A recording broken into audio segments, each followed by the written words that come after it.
Bilang bahagi ng patuloy na pagsuporta sa mga persons deprived of liberty o PDLs na kasapi ng Moro Islamic Liberation Front o MILF sa ilalim ng peace process, nagsagawa ng jail visits at legal engagement ang MILF Ad Hoc Joint Action Group o AJAG sa Metro Manila.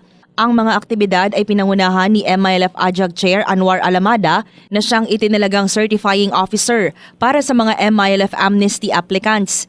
Isinagawa ito katuwang ang United Nations Development Program o UNDP sa pamamagitan ng Project Prosper Bangsamoro na suportado ng Australian Embassy in the Philippines. Layunin ng proyekto na palakasin ang normalization track ng peace process kabilang ang mga programa para sa amnesty at reintegration.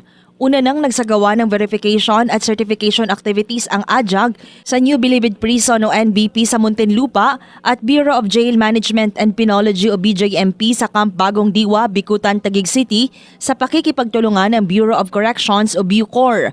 Sa mga aktibidad na ito, ang mga natukoy na MILF PDLs ay formal na na-certify ni Alamada alinsunod sa endorsement ng National Amnesty Commission bilang mahalagang hakbang sa pagkumpleto ng kanilang aplikasyon para sa amnestiya. Bukod sa verification at certification, patuloy rin ang iba pang legal assistance para sa mga MILF PDLs. Kabilang dito ang pagsusuri kung sila ay qualified na sa Good Conduct Time Allowance o GCTA, mga posibleng pardon at iba pang legal remedy na nakasaad sa Confidence Building Annex ng Normalization Track ng peace process. Drema Kitayan Bravo, NDBC, Bida Balita.